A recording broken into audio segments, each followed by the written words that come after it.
అవును. ఆ ఎన్ని ఇళ్ళు ఉన్నాయి నీకు అక్కడ, ఎన్ని ఫ్లాట్లు ఉన్నాయి, ఎంత రియల్ ఎస్టేట్ చేస్తున్నావు నువ్వు, ఉమ్, అవన్నీ యాడ్ నుంచి వచ్చినాయి అకస్మాత్తుగా ఆకాశం నుంచి ఊడిపడి వచ్చినాయా నీ కుటుంబానికి ఆస్తిగా?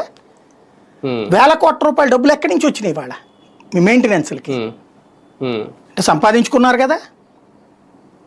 బేసిక్ సమస్యల్లో ఒకటే స్థితప్రజ్ఞత లేని రాజకీయం, అవగాహన రాహిత్యంతో కూడిన రాజకీయం, డబ్బు తెచ్చిన అహంకారంతో కూడిన రాజకీయం, కుటుంబం నాశనమైనా పర్లేదు నేను ఎదగాలి నేను బాగుపడాలని కోరుకునే రాజకీయం. స్పష్టంగా కనబడుతున్నటువంటి లెక్క ఏంటంటే బీఆర్ఎస్ నాశనం అయితే కాంగ్రెస్ పార్టీలో చేరేటట్టుంది. అందుకని కాంగ్రెస్ నాయకులు మాకు వద్దో ఈవిడితో దరిద్రం అని చెప్తున్నారు అక్కడ వాళ్ళు. బీజేపీని అంటుంది కానీ కాంగ్రెస్ని ఏమంటుంది ఆవిడ? రేవంత్ను ఒక్కటే 4 ముక్కలు మాట్లాడుతుంది, అది కూడా తమలపాకుతో. అదే అంతే తప్పించేం లేదు అక్కడ.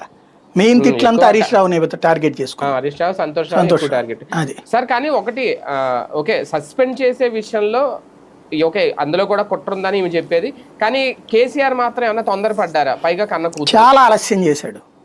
ఈటల రాజేందర్ని తీసవతల పడేశాడు, రాజయ్యని తీసవతల పడేశాడు.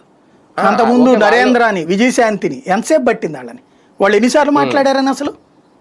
అంటే ఇక్కడ కూతురు కాబట్టి మరి ఓ రకంగా రక్త సంబంధం కోసం ఎంత తాగాడు ఆవిడ పార్టీని నాశనం చేస్తున్నా సరే.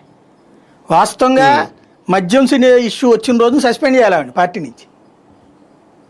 ఇప్పుడు అతని పేరేంటి, పోచారం శ్రీనివాసరెడ్డి మీద అవినీతి ఆరోపణ కానీ చంద్రబాబు పక్కన పెట్టలేదా?